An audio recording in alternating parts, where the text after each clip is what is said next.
اللہ تعالیٰ نے قرآن مجید فرقان حمید میں ارشاد فرمایا ہے کہ فاسألوا اہل الذکر ان کنتم لا تعلمون۔ اگر تمہیں کسی بات کا علم نہ ہو تو اہل علم سے سوال کر لیا کرو، اہل ذکر سے پوچھ لیا کرو۔ سوال کرنا بڑا اچھا عمل ہے، لیکن سوال صرف ضرورت کے وقت اس سوال کو پوچھا جائے جس سے جہالت ختم ہو، انسان کے علم میں اضافہ ہو، اپنے شعور کو بلند کر کے مسئلے کو سیکھ کر پھر بندہ اس پر عمل کرنا شروع کر دے۔ نبی پاک صلی اللہ تعالیٰ علیہ وسلم کے صحابہ حضور سے سوالات کرتے تھے۔ امت کو اجازت دی گئی ہے کہ وہ اپنے علماء سے، اہل علم سے، ذی شعور لوگوں سے مشاورت کرے، اور جس چیز کا علم نہیں ہے وہ اس شعبے کے ماہر سے جا کر اس کے متعلقہ وہ رائے لے۔ بہت زبردست مفتی بھی ہو، جید قسم کا عالم ہو، کتاب و سنت پر، سیرت پر، تصوف پر اس کی پوری دسترس بھی ہو، تو پھر بھی اسے حکم ہے کہ اگر وہ بیمار ہے تو وہ ڈاکٹر سے رجوع کرے، اس سے وہ سوال پوچھے، اپنی تسلی کرے اور اپنے حفظان صحت کے اصولوں کے مطابق وقت گزارے، لیکن وہ ضرورت کا، بے تکا نہیں، غلط نہیں، بحث کے لیے نہیں۔ نبی پاک صلی اللہ تعالیٰ علیہ وسلم نے اس کی حوصلہ افزائی ان الفاظ کے ساتھ فرمائی ہے جو ابو داؤد شریف میں موجود ہیں۔ حضور علیہ السلام نے فرمایا کہ جہالت سے نجات حاصل کرنے کا ذریعہ سوال ہے۔ سوال پوچھو تاکہ تمہاری جہالت دور ہو جائے، لیکن اس کے کچھ قاعدے، کچھ ضابطے، کچھ اصول ہیں۔ ہمارے ہاں کچھ عرصے سے یہ رجحان ہوا ہے کہ ابحاث، کثرت سوالات، ایسی باتیں جن کا اس انسان سے جو سوال پوچھ رہا ہے دور دور تک کوئی تعلق ہی نہیں بنتا، بے معنی اور بے مقصد اور بے محل گفتگو، بے موقع باتیں، یہ رجحان پکڑتی جا رہی ہیں سوسائٹی کے اندر۔ ہر شخص کو تجزیہ نگار بنا دیا گیا ہے، ہر شخص کو عالم بنا دیا گیا ہے، ہر شخص کو ڈاکٹر ڈکلیئر کر دیا گیا ہے، ہر بندہ اپنی مرضی کی رائے دے رہا ہے۔ اس کا نقصان یہ ہوا ہے کہ ملک تیزی سے غیر مستحکم ہوتا چلا جا رہا ہے۔ بگڑتے، بکھرتے، ٹوٹتے خیالات، بہت زیادہ جب باتیں ہونے لگ جاتی ہیں، بہت زیادہ جب بحثیں ہونے لگ جاتی ہیں تو وہ نفرتوں کو جنم دیتی ہیں، وہ اذیت کا باعث بنتی ہیں۔ قرآن مجید فرقان حمید آپ دیکھیے تو سورہ بقرہ میں سے جو آیہ کریمہ میں نے آج تلاوت کی ہے خطبے میں، اس میں اللہ تعالیٰ نے فرمایا ام تریدون ان تسألوا رسولکم کما سئل موسیٰ من قبل، کیا تم میرے نبی پاک علیہ السلام سے بھی اسی طرح ہی سوال کرنا چاہتے ہو جس طرح حضرت موسیٰ کی قوم نے ان سے کیے تھے؟ جس طرح پہلے حضرت موسیٰ علیہ السلام سے سوال کیا گیا تھا، تم بھی میرے رسول سے اسی طرح سوال کرنے کا ارادہ رکھتے ہو؟ کبھی بنی اسرائیل والوں نے کہا کہ ہمیں پتھر سے پانی نکال کے دیا جائے، کبھی کہا کہ ہمیں کھانا من و سلوہ دیا جائے، کبھی کہا کہ ہم اس وقت مانیں گے جب رب کو اعلانیہ دیکھ لیں گے۔ کیا تم میرے رسول سے بھی اسی طرح ہی سوال جواب کرنا چاہتے ہو؟ ضرورت کے لیے سوال ضرور کریں، یہ پہلا ہی سپارہ ہے۔ حضرت موسیٰ علیہ السلام کا زمانہ مبارکہ ہے، ایک شخص نے اپنے کزن کو، اپنے چچا کے بیٹے کو، چچا زاد کو قتل کر دیا اور خود ہی اس کا مدعی بن کے حضرت موسیٰ کے پاس آیا کہ بتائیے جناب میرے اس بھائی کو کس نے قتل کیا ہے؟ حضرت موسیٰ نے ایک سادی سی بات کی، کیا فرمایا؟ وَإِذْ قَالَ مُوسَىٰ لِقَوْمِهِ إِنَّ اللَّهَ يَأْمُرُكُمْ أَن تَذْبَحُوا بَقَرَةً۔ حضرت موسیٰ علیہ السلام نے اپنی قوم سے کہا کہ اللہ تمہیں حکم دیتا ہے کہ ایک گائے ذبح کرو، گائے کا کچھ حصہ مقتول کو مارو، وہ خود اٹھ کے بتا دے گا مجھے کس نے قتل کیا ہے۔ یہ پہلا سپارہ ہے قرآن مجید کا، آپ اس کو دیکھ لیں، یہ آیت نمبر 67 سے شروع ہو رہا ہے۔ تو اب وہ چونکہ ذبح کرنا نہیں چاہ رہا تھا، اس کو پتہ تھا کہ مجرم تو میں خود ہوں، وہ ذبح چونکہ کرنا نہیں چاہ رہا تھا تو اس سے کہا کہ مارو ایک حصہ گائے کا، اس کو تو یہ اٹھ کے بتا دے گا۔ تو اس نے جواب کیا دیا؟ قالوا اتتخذون ہزوا، کہنے لگا آپ میرے ساتھ مذاق کرتے ہیں، کبھی ایسا بھی ہوا ہے؟ قال اعوذ باللہ ان اکون من الجاہلین، حضرت موسیٰ علیہ السلام فرمانے لگے میں اللہ کی پناہ مانگتا ہوں میں جاہلوں میں سے ہو جاؤں. ہر وقت مذاق کرتے رہنا یہ تو جاہلوں کا طریقہ ہے. کن کا ہے؟ حضرت موسیٰ نے کہا ہے، قرآن پاک ہے. ہر وقت مذاق کرتے رہنا. خوش طبعی اور چیز ہے، مسکراتے رہنا، لیکن کسی کا مذاق ہر وقت اڑاتے رہنا کن کا طریقہ ہے؟ جاہلوں کا. جب کہا نہیں ذبح کرنی ہے تو اب ذرا دیکھیے کرنا نہیں نہ چاہ رہے. قالوا ادع لنا ربک یبین لنا ما ہی. کہنے لگے اے موسیٰ پھر آپ نہ رب سے دعا کریں کہ وہ ذرا کھول کے بتائے وہ گائیں کس طرح کی ہو. ارادہ نہیں نا ذبح کرنے کا، آپ دعا کریں. قال انہ یقول انہا بقرۃ لا فارض ولا بکر. فرمایا کہ رب کہتا ہے وہ گائے نہ بوڑھی ہو نہ زیادہ بچیا ہو. عوان بین ذالک، ان کے درمیان ہو، یعنی جوان گائے ہو. فافعلوا ما تؤمرون، کرو جس کا تمہیں حکم دیا جا رہا ہے. قالوا ادع لنا ربک یبین لنا ما لونھا. لو اگلی بات سن لو. کہنے لگے آپ دعا کریں رب سے کہ وہ کھول کے بتائے اس کا رنگ کس طرح کا ہو، رنگ بتائیں کس طرح کا ہو. قال انہ یقول انہا بقرۃ صفراء. فرمایا رب فرماتا ہے کہ صفراء رنگ کی ہو، یعنی گہرے زرد رنگ کی ہو. یہ رب فرماتا ہے اس طرح کی گائے ذبح کرو. فاقع لونھا تسر الناظرین، اور جب کوئی اسے دیکھے تو اسے اچھا بھی لگے، آنکھوں کو اچھی لگے وہ گائے. اس طرح کی گائیں ذبح کرو. لو اتنی باتیں بتا دی. قالوا ادع لنا ربک یبین لنا ما ہی. کہنے لگے نہیں آپ پھر دعا کریں اللہ ذرا کھول کے بتائے گائیں کس طرح کی ہو. ان البقرہ تشابہ علینا، ہمیں ذرا گائیں پر شبہ پڑ گیا ہے کس طرح کی ذبح کرنی چاہیے. وَإِنَّا انشاءاللہ لمہتدون، اگر اللہ نے چاہا تو ضرور ہم ہدایت پا جائیں گے. پھر اللہ تعالیٰ نے فرمایا کہ قال انہ یقول انہا بقرۃ لا ذلول تثیر الارض. گائیں اس طرح کی ہو کہ وہ کبھی کھیتی میں نہ چلائی گئی ہو، یعنی اس کو کبھی کام نہ اس سے لیا گیا ہو. بیل کو لوگ لگاتے تھے نا، جو کام آج ٹریکٹر سے لیا جاتا ہے وہ گائے بیل سے لیا جاتا تھا. تو وہ کھیتی باڑی کے کام نہ اس کو لگایا گیا ہو. ولا تسقی الحرث، اور نہ اس سے پانی نکالا گیا ہو، نہ کھیت چلانے ہل چلانے میں لگائی گئی ہو. اور وہ جو کنواں ہوتا تھا جس کے گرد گائیں گھومتی تھی، تو کہا وہ بھی کام اس نے نہ کیا ہو گائے نے. مسلمۃ لا شیۃ فیہا، وہ ہر عیب سے پاک ہونی چاہیے. قالوا الآن جئت بالحق، اب کہنے لگے اب آپ صحیح بات لے کے آئے ہیں، اب سوال ختم ہو گئے نا.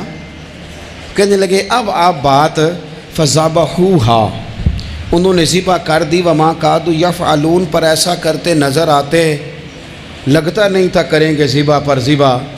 اچھا یہ گائیں پھر ملی کیسے؟ امام خازن کہتے ہیں کہ ایک نیک آدمی تھا، تو اس کا آخری وقت آ گیا تو اس کے پاس جو کل جمع پونجی تھی وہ ایک بچیا تھی، گائیں کی بچیا ویڑی، اس کے پاس وہ ایک بچیا تھی صرف. تو اس نے اس طرح کیا کہ اس کی گردن پر ایک مہر لگائی، اللہ کے نام پر بطور امانت اس نے اس کو جنگل میں چھوڑا. کہا یا اللہ میرا بیٹا ایک ہی ہے، وہ بھی چھوٹا ہے، اس کی حفاظت کرنا اور میرے بیٹے کو پہنچا دینا. بچہ بالغ ہو گیا. اس کی ماں نے کہا بیٹا جو امانتیں رب کے پاس رکھوائی جائیں نا ان میں خیانتیں نہیں ہوا کرتی، جا کے جنگل میں آواز دے تیری گائے واپس آ جائے گی. اس نے جا کے جنگل میں آواز دی کہ وہ جو میرے باپ نے امانت رکھوائی تھی وہ کدھر ہے. وہ نشان لگی ہوئی گائیں دوڑتی ہوئی اس کے پاس آئی. واللہ خیر الرازقین، جب رب بندوبست کرے، جب اللہ بندوبست کرے تو پھر معاملہ اور ہوتا ہے. وہ گائے آ گئی. اب اس نے کیا کیا اس نوجوان نے کہ وہ گائے گھر لایا، ماں سے آ کے کہا کہ اماں یہ تو اللہ نے فضل کر دیا. ماں کہنے لگی پتر حالات ہمارے خراب ہیں، منڈی میں لے جا اسے بیچ دے، لیکن سودا میری مرضی کے بغیر طے نہ کرنا. کس کی مرضی کے بغیر؟ کس کی؟ اماں کی مرضی. اور سنو یار، تھے کچھ لوگ جن کو لوگوں نے تانے بھی دیے کہ تم ماں کے پیچھے لگ گیا ہے، لوگوں نے بڑا کچھ کہا، پر جو ماں کی مرضی پہ لگیں ناکام نہیں ہوتے زندگی میں. یہ دیکھو ماں کی مرضی پہ لگا. اس کی قیمت کتنی تھی گائے کی؟ بڑی مہنگی تھی، پر 3 دینار کی تھی. منڈی میں لے گیا، 3 دینار اس کی قیمت لگ گئی. تو ماں نے کہا تھا میری مرضی کے بغیر سودا نہ کرنا.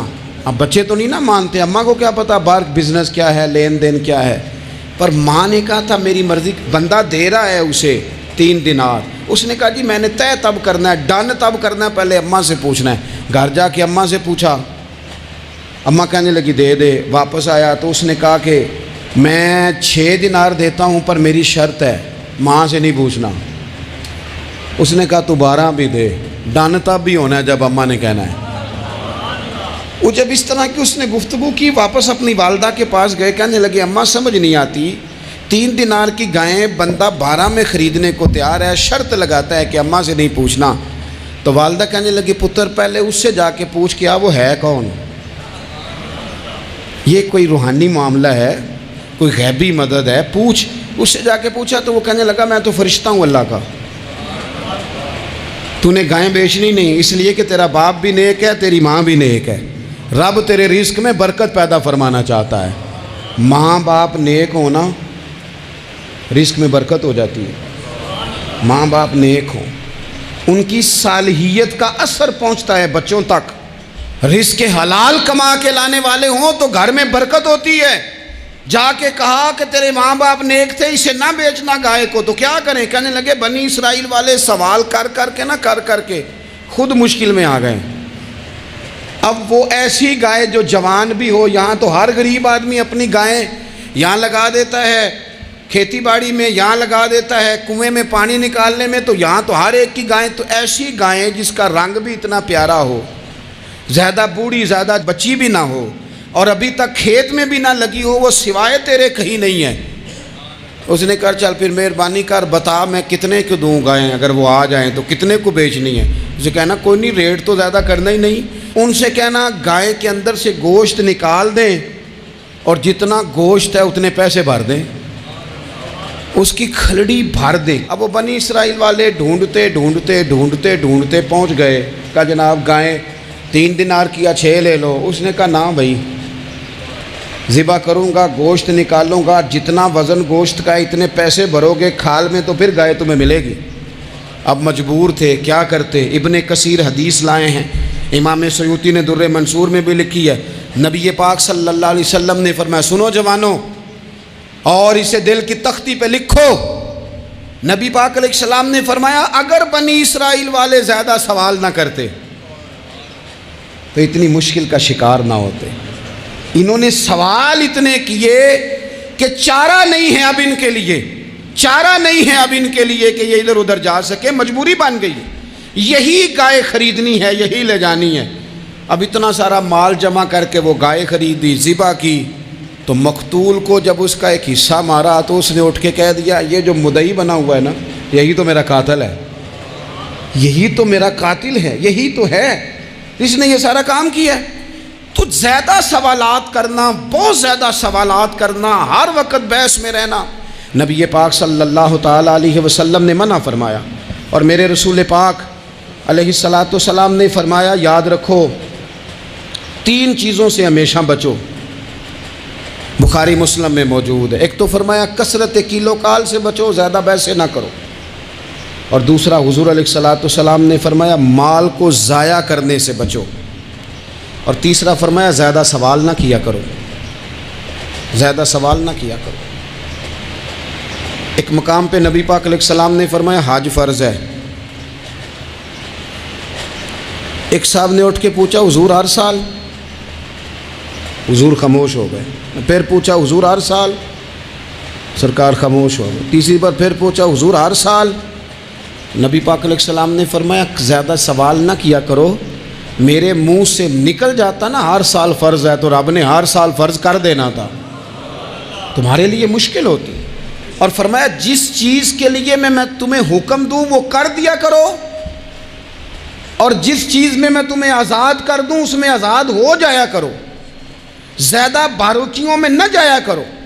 جن لوگوں نے بھی باریک بن کے چیزیں ڈسکس کرنی چاہی نا، الجھ گئے، تنگ آ گئے، اور جو کسی ایک دروازے کے فقیر تھے، ایک دروازے کے فقیر تھے، ایک دروازے کے فقیر تھے، کسی ایک راہ سے خیرات لیتے تھے، زیادہ الجھاؤ نہیں پیدا کیا انہوں نے۔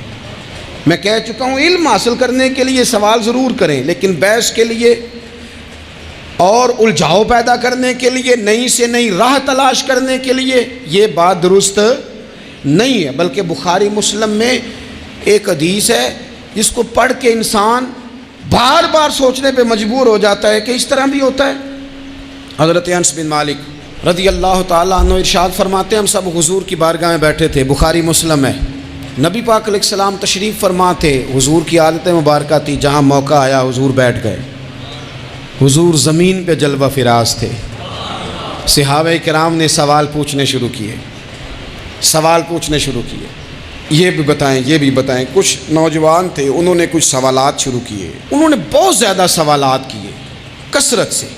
تو حضرت انس بن مالک رضی اللہ تعالیٰ عنہ فرماتے ہیں بہت سوالات، جب زیادہ سوال ہو گئے نا، اللہ کے رسول صلی اللہ علیہ وسلم اٹھ کے نا ممبر پہ بیٹھ گئے، فرمایا پوچھو جو تمہارا جی چاہتا ہے میں بتاؤں گا، پوچھو، کرو سوال کرو۔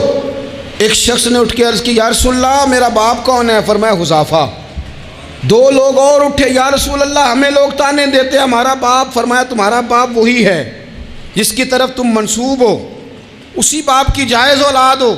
ایک بندہ اور اٹھا، اس کا لہجہ بھی کچھ اس طرح کا تھا، کہنے لگا حضور میں جنت میں جاؤں گا کہ جہنم میں؟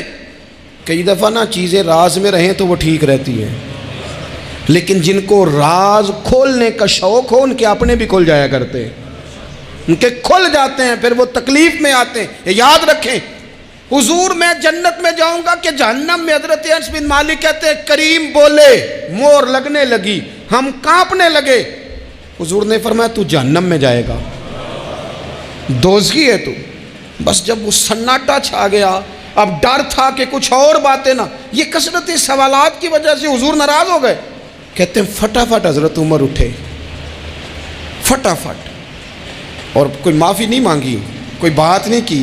جناب عمر تھے نا، ہائے عمر تیرے جملوں پہ مر جاؤں، ان راہوں پہ قربان جہاں سے عمر چلتے تھے۔ ہر حکمران تیری بات کرتا ہے، پر عمر تیرے ایک ایک فیصلے پہ میری اولادیں قربان۔ ایسا بھی شخص کوئی پلٹ کے دنیا میں آئے گا جیسا خطاب کے گھر عمر پیدا ہوا۔ حضرت فاروق اعظم اٹھے، یوں ہاتھ باندھے، رو پڑے، کہنے لگے نہ حضور نہ، رضیت باللہ ربا وبالاسلام دینا وبسیدنا ومولانا محمد نبی و رسولا۔ حضور ہم بڑے راضی ہیں کہ اللہ ہمارا رب ہے، سونیا بڑے راضی ہیں کہ دین ہمارا اسلام ہے۔ یا رسول اللہ ہم بڑے راضی ہیں کہ اللہ نے آپ کو ہمارا نبی بنا کے بھیجا ہے۔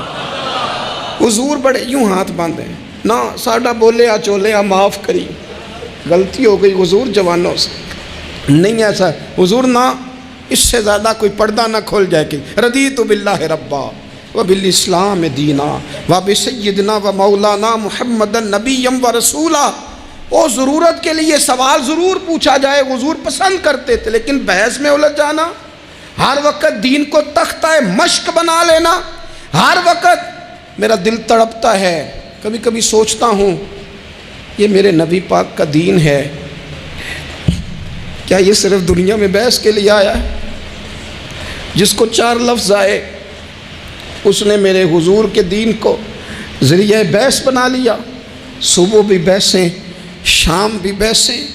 کریم محبوب علیہ الصلوۃ والسلام نے جو طائف میں روڑے کھائے تھے وہ اس لیے کہ امت بیٹھ کے بحثیں کرے، اس لیے امام علی مقام نے سارا گھرانہ کربلا میں دے دیا کہ تم بحثیں کرو۔ عمل کب کریں گے؟ کرو بحث، صبح بھی کرو، ہر بندہ کرے، مولوی بھی کرے، مفتی بھی کرے، مناظر بھی کرے، اور چلو علماء تو کبھی اعلاء کلمت الحق کے لیے کوئی گفتگو کر بھی لیں۔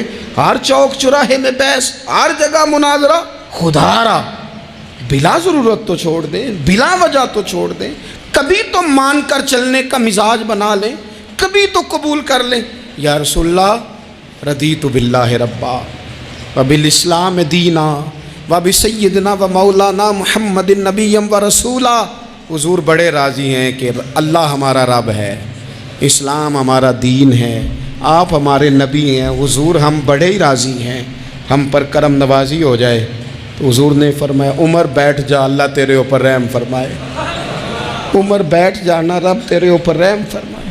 اور پھر فرمایا عمر یہ رب نے تجھے ہی توفیق دی ہے، یہ تجھے توفیق ملی ہے۔ تو اتنی زیادہ بحثیں. میں کبھی کبھی کچھ سوالوں کے جواب دینے کو جی نہیں نہ چاہتا. آپ جو سوال کر رہے ہیں وہ پتہ ہے حضور کے ایک عظیم صحابی کے بارے میں کر رہے ہیں. آپ ان پر بحث کرنا چاہتے ہیں, آپ ان کو تختہ مشق بنانا چاہتے ہیں. جی نہیں کرتا, وہ ہستی اونچی ہے. نہ بھائی نہ, دل نہیں مانتا, خیال نہیں پیدا ہوتا. ہم تو ان بزرگوں کے ماننے والے ہیں جو حضور کی ازواج کا اور چاروں بیٹیوں کا نام لیتے تھے تو وضو کر کے لیتے تھے. وہ تو باتیں کرتے تھے تو ڈر ڈر کے کرتے تھے, کہتے تھے توبہ توبہ توبہ. ہم کہاں اور وہ لوگ کہاں. لیکن آج ہر آدمی کو بحث کا شوق آیا ہے. ہر شخص ہے جو کہتا ہے مجھے بھی 3 باتیں آتی ہیں, میں بھی تھوڑا سا مفتی ہوں, میری بھی سن لو. تو اپنی زندگی میں اتنا دروازہ بحث کا نہ کھولیں, اتنا الجھاؤ نہ